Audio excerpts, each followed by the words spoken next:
Hey guys, welcome back to my channel. So ये एक requested video है। बहुत दिनों से मुझे रिक्वेस्ट आ रहे थे कि ESIC MTS मेंस में जो जनरल अवेयरनेस का पोर्शन है उसे कैसे प्रिपेयर किया जाए।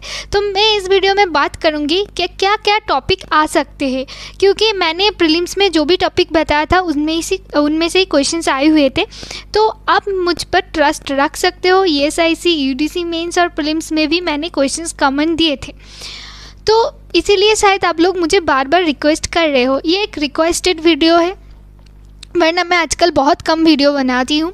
सो सबसे पहले पैटर्न पे बात कर लेते हैं। ये आपकी मेंस की एग्ज़ाम जितना ही होगा, मतलब reasoning, general awareness, quant, English, इसके अलावा कोई भी सेक्शन अलग से नहीं होगा। सिर्फ फ़र्क इतना है कि इसमें 50-50 क्वेश्चंस ही रहेगा।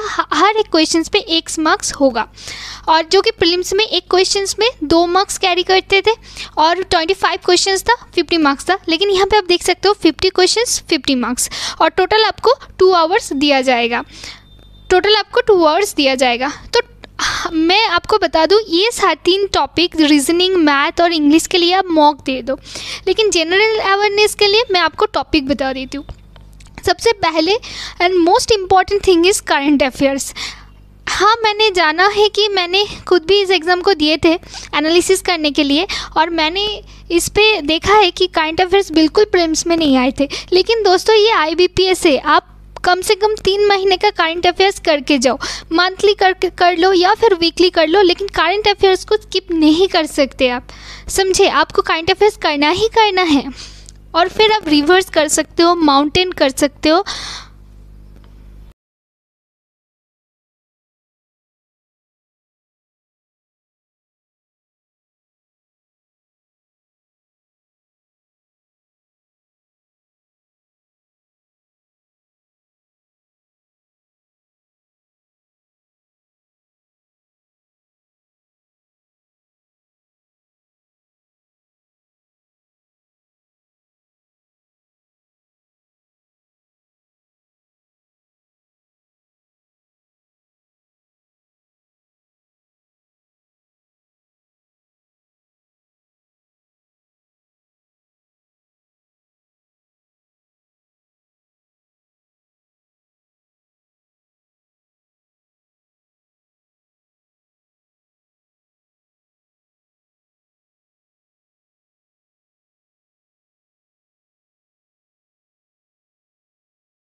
आप माउंटेन कर सकते हो। देखिए, रिवर्स में आपको पूरा रिवर इंडिया में जो भी रिवर सिस्टम है वो सारे करना पड़ेगा आपका।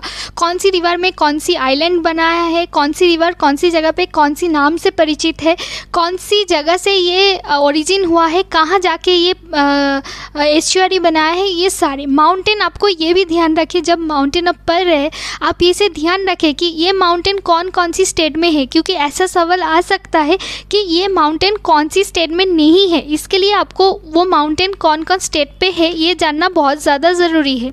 डांस पे आते हैं। डांस में 2 डांस आते हैं, एक फोक डांस आते हैं, एक क्लासिकल डांस आते हैं। आपको दोनों ही डांस करना पड़ेगा। और म्यूज़िक की बात करें, म्यूज़िक में भी आपको क्लासिकल म्यूज़िक मिल जाएगा और कुछ फोक म्यूज़िक मिल जाएगा। लेकिन इसके साथ दोस्तों याद रखना, रीजनल म्यूज़िक भी एक चीज़ होता है जो शायद कोई भी बोई में नहीं होता है, कोई भी बुक्स में नहीं होता है। लेकिन मैं बता दूं, मैंने बहुत सर्च किया, ये गवर्नमेंट ऑफ इंडिया की वेबसाइट पे है, कल्चरल मिनिस्टर की, तो वहाँ पे रीजनल दिया गया है, रीजनल म्यूज़िक का लिस्ट, और वहाँ से आप कर सकते हैं। इससे एक क्वेश्चन मुझे MTS पे आया था SSC कि गोवा का रीजनल म्यूज़िक क्या है, और मैंने कहीं भी उसे नहीं पाया, लेकिन वो मिनिस्ट्री ऑफ कल्चर का वेबसाइट से मुझे ये मिला। तो आप ध्यान रखना, म्यूज़िक के अंदर क्लासिकल म्यूज़िक हो गया, फोक म्यूज़िक हो गया और रीजनल म्यूज़िक हो गया। इसी तरह आपको नेशनल पार्क भी याद करना है, क्लासिकल लैंग्वेज भी याद करना है। दोस्तों, आप जान के रखो कि इंडिया में 6 क्लासिकल लैंग्वेज है। इसे आप कौन सी है इसे भी आपको ध्यान रखना है। पोर्ट आपको पढ़ना है, एयरपोर्ट पढ़ना है, बायोस्फीयर रिजर्व पढ़ना है, मोनूमेंट पढ़ना है, लेक पढ़ना है, रिसेंट अमेंडमेंट एक्ट। दोस्तों, ये बहुत ज़्यादा ज़रूरी है। जो भी रिसेंट अमेंडमेंट एक्ट हुआ है, जैसे कि GST कब आए थे, ओके, एंग्लो इंडियन का जो एबोलिशंस हुआ था पोस्ट का पार्लियामेंट पे, उसे भी आपको पढ़ना पड़ेगा। रिसेंट 4-5 अमेंडमेंट जो हुआ है उसके ऊपर आपका नॉलेज होना बहुत ज़्यादा ज़रूरी है इस एग्ज़ाम के लिए। फेमस साइट कीजिए, जैसे शालीमार बाग कहाँ पे है, बुलंद दरवाज़ा कहाँ पे है, हवा महल कहाँ पे है, पिंक महल कहाँ पे है, ऐसे ऐसे विक्टोरिया महल कहाँ पे है, ऐसे ऐसे साइट, फेमस साइट कहाँ पे है, इसे आपको करना बहुत ज़्यादा ज़रूरी है। और वैसे हाईएस्ट और लोएस्ट भी कर लेना, ये मतलब इंडिया का हाईएस्ट और इंडिया का लोएस्ट ही कर लेना। और मैं एक चीज़ लिखना भूल गई, वो first women and first man in India, वो भी कर लेना। अबाउट इंडिया, मैंने इसलिए अबाउट इंडिया लिखा है क्योंकि इंडिया से बहुत क्वेश्चंस आते हैं, जैसे कि नेशनल एंथम कब अडॉप्ट किया गया था, या फिर अशोक स्तंभ में कितने लाइन्स होते हैं। ये सारे छोटे छोटे चीज़ आपको जानना बहुत ज़्यादा ज़रूरी है।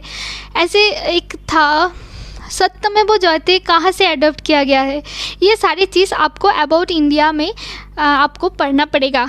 और ये याद रखना, state top in which list, मतलब सपोज कीजिए कर्नाटका रबर प्रोडक्शंस में टॉप क्या है, ऐसे आप कौन सी स्टेट किस चीज़ में अच्छा है ये आपको जानना ज़रूरी है। कौन स्टेट में ज़्यादा राइस होते हैं, कहाँ पे ज़्यादा शुगर केन कल्टीवेट किया जाता है, कौन सी स्टेट कौन सी चीज़ में प्रोडक्शंस में फर्स्ट है, ये आपको ध्यान रखना पड़ेगा। पोल्स दोस्तों ये बहुत ज़्यादा इंपॉर्टेंट है, हम ऑफन इसे इग्नोर कर देते हैं, लेकिन ये सवाल बहुत आ रहा है कि उस वक्त जब पोल हुए थे कौन सा पार्टी जीते थे, किसने सेकंड मेजोरिटी से जीते, ऐसे सवाल पूछा जाता है।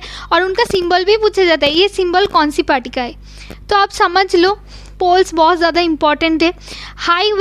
हाईवेज मतलब नेशनल हाईवेज में बहुत सारे क्वेश्चंस हैं जो आपको जाननी चाहिए। अगर आपके पास ये सोच रहा है कि सोर्स कहाँ पे है, आप सीधा इंटरनेट पे सर्च करो नेशनल हाईवेज क्वेश्चंस, या फिर आप NCERT का एक बुक है ज्योग्राफी बुक, वहाँ से भी पढ़ सकते हैं।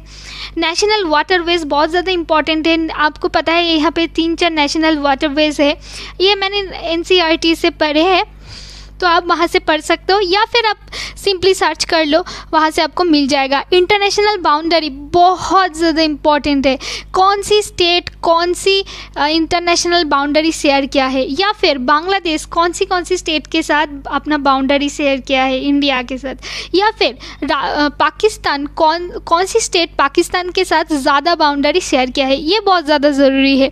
अवार्ड आपको पढ़ना है, कौन सी अवार्ड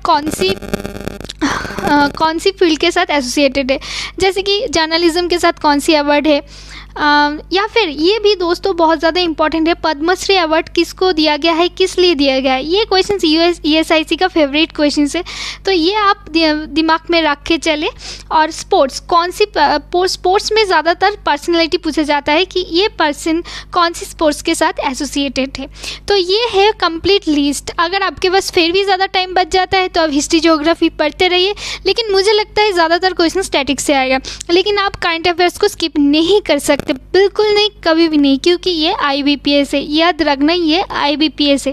प्रीलिम्स में नहीं दिया इसका मतलब ये नहीं कि मेंस में नहीं देगा, मेंस में आ सकते हैं, या फिर आप ऐसा भी हो सकता है सिर्फ और सिर्फ करंट अफेयर्स ही आ गया है क्योंकि ये IBPS है। मैं रिपीट कर रही हूँ, इसका मतलब चांसेस 100% है कि पूरा करंट अफेयर्स ही आ जाए, लेकिन अगर नहीं आते तो इन सारे टॉपिक से क्वेश्चंस ज़्यादातर आएंगे।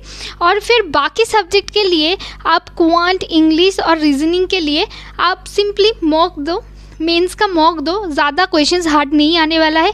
आप प्रीलिम्स क्लर्क का प्रीलिम्स एक्सपेक्ट कर सकते हो लेवल, इससे ज़्यादा नहीं होगा। ESIC UDC भी मेंस भी मैंने दिया है और मैंने देखा है एकदम हलवा क्वेश्चंस था, कुछ नहीं था, वो सारे कर लेगा, लेकिन कंपटीशन सिर्फ और सिर्फ जनरल अवेयरनेस पे होगा, ये तो आप श्योर रहे।